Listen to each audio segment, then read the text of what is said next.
Hello, everyone. So, there is a new book in the market. It's called Resilient India: How Prime Minister Modi Transformed India's Disaster Management Paradigm. And someone who has been quoted in the book is Mr. Kamal Kishore. He's joining us live. He is the member of NDMA, also the head of the department. Uh, Mr. Kishore, I appreciate your time for NDTV.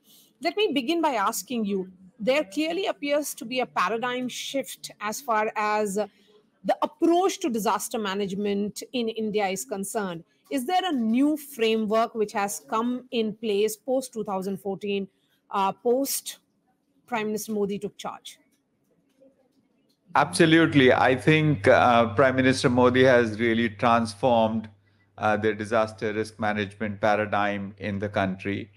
And broadly, I would say that he has done it in three ways. The first thing is that he has really made the whole notion of disaster risk management very, very people-centric.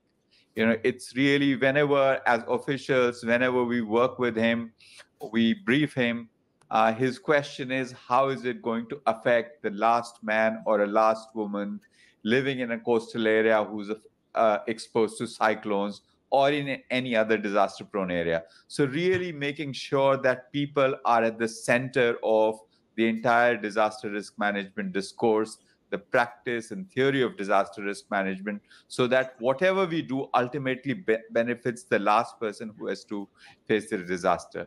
The second way that in which Prime Minister has transformed disaster risk management is by making sure that we take an all-of-government approach to disaster risk management. Several weeks after this book came out, we saw the tragedy that happened in Silkyara in Uttarakhand, where the tunnel collapse happened. And, we responded successfully to it. We were able to rescue all the workers that were trapped inside. What is really important to notice there is that it was an all-of-government approach. It wasn't just NDMA. India at work, Team India, across departments, that is something that he has done. More than 20 agencies of the government were involved in that effort. So I think that's the second way. And the third way he has transformed it is that he's really given it a sense of urgency. It's not like we respond after something has happened, but, you be prepared for it. You work in so-called peacetime, not just when a disaster happens. So I think by putting people at the center, by making it a comprehensive, all-of-government, Team India approach, and by really giving it a sense of urgency, he has transformed disaster risk management in the country. And the results are for there to see. This year in June, we had Cyclone Biparjoy on our west coast. Very severe cyclone. It affected many districts of Maharashtra as well as Gujarat. Most of the impact was actually in Gujarat. And we were, for the first time, able to achieve zero mortality. I think to achieve zero mortality in severe storms is difficult, not just for countries like India, but even some of the most advanced countries. So it's really, this approach is not just being implemented, it is also delivering results for the people of the country. Yes. And Mr. Kishore, with you, I'm going to talk specifically about 2015, the massive earthquake which rocked Nepal, and India's response to what was seen as a brother nation which has been troubled this way, and also India's response vis-a-vis Turkey. You have been quoted in this book where you say that you were present in a meeting where Prime Minister Modi has had a personal experience in Bhuj reconstruction and recovery after the 2001 earthquake. So when you talk to him, his experience reflects in his talk. So what did India do which was different from what India has been doing in the past? I think, first of all, we were one of the first ones to respond. The day the earthquake happened, in a matter of few hours, Prime Minister himself chaired a meeting and led the scope of India's response to Nepal. We were the largest responders. We were amongst the first responders. As a result of our response, 80% of the live rescues done by international teams were done by the Indian teams, the National Disaster Response Force. What is really important to highlight is that our Prime Minister guided the response with a lot of sensitivity. He ensured that we were very clear that we were going to work with the Nepali authorities, under the guidance of the Nepali army, for example, because they are the countries that are receiving countries. So it was, we are brothers, but the approach was a very friendly, very respectful approach of working with people who are in need. So I think that sensitivity is something that we must underline.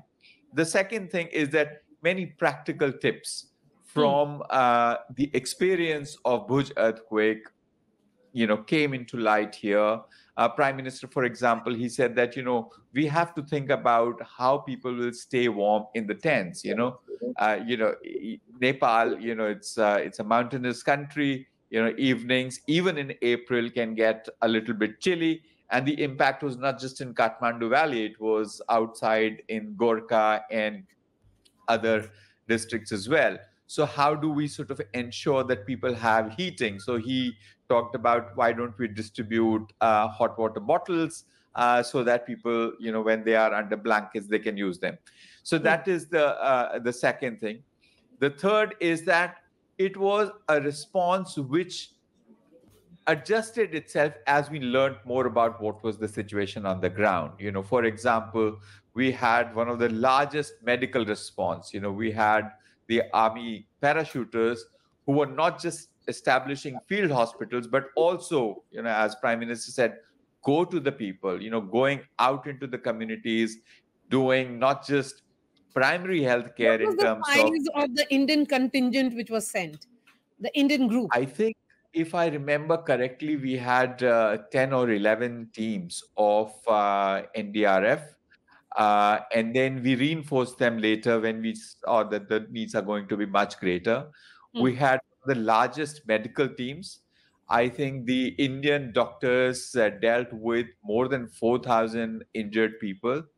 They not just provided first aid, but also in some cases had to do minor or sometimes major surgeries, which were urgently required.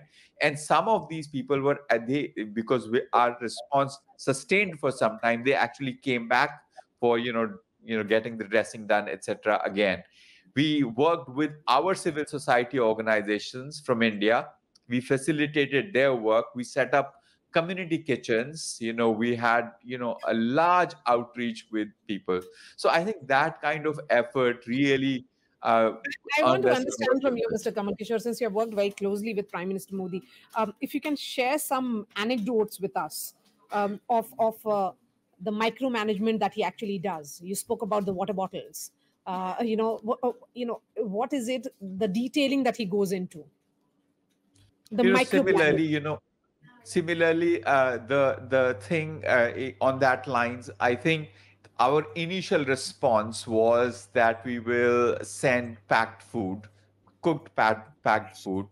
And when it became very clear that it is not going to be possible to provide it on that scale, and also it also gets a little bit old by the time it's no longer fresh by the time it reaches people. So his guidance that let's do community kitchens, and by doing community kitchens we involve the affected people themselves in the response. And it is not just help in the sense that material help, but it also bolsters their spirit when they participate in it.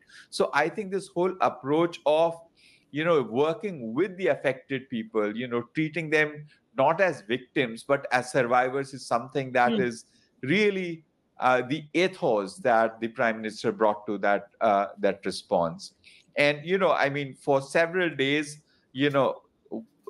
sometimes twice a day, we reviewed how the response was going, where our relief is most required. And one thing that people don't know a lot about is that our response to Nepal earthquake did not stop in just 2 or 3 weeks. We built 50,000 houses in Nepal. We brought the Gujarat approach of owner-driven reconstruction, where it's not a contractor who manages the reconstruction. It's the affected families themselves who manage the reconstruction. So the input that you provide, it revitalizes local economy, it affects people themselves. We trained something like 900 women masons. Women's leadership is one of the key areas that Prime Minister has been emphasizing. In 2016, he laid out a 10-point agenda for disaster risk reduction. And one of the key points is that we must focus on women. He has been saying that it's not about women's participation. It is about women's leadership of disaster risk management. So this has been his area of emphasis, and this is something we see in how disaster risk management is being done now. Under his leadership, we've had a very large volunteer program. No, because from Turkey, there were several endearing images which came out of... Absolutely. So Turkey, again, when we sent our medical team, we ensured that we will have enough number of women doctors and nurses, so that, because, when people are injured, it's not like only men get injured, right? It's like it's both men and women. And women will have a different level of comfort with women doctors. Yeah. So I think in terms of making our response more accessible, more humane, a sort of healing touch to provide that, I think that has to be done with a sense of sensitivity. And as I said, my first point, a people-centered approach. Whatever technology you bring to the table, whatever know-how you bring to the table, whatever new systems you put into a practice, ultimately, Prime Minister says it's about the people. Think of the person who's affected and how you're going to help them. My last question, give us an anecdote which has traveled with you for all these years that you've worked with the Prime Minister. So I think one thing that I don't know whether it can be termed as an anecdote, but one very important thing I want to highlight is that India is one of the very few countries where our National Disaster Management Act is based on the experience of a state. So Gujarat enacted the Gujarat State Disaster Management Act, and in some ways our national act emulated that. And not only that, we have Disaster Management Act in Bhutan, which draws inspiration from both the Gujarat Act as well as our national, the Disaster Management Act of 2005. So I think it's being responsive, but also setting up systems, setting up an institutional framework at the state level, at the national level, which has guided the whole work on disaster risk management under Prime Minister's leadership. All right, Mr. Kishore, really appreciate your time. Thank you so much. And congratulations. Thank you very much. And I'm sure there are several aspects of this book which will travel a long way in understanding what has really changed in disaster management vis-a-vis India. Thank you so much. Absolutely. Thank you very much.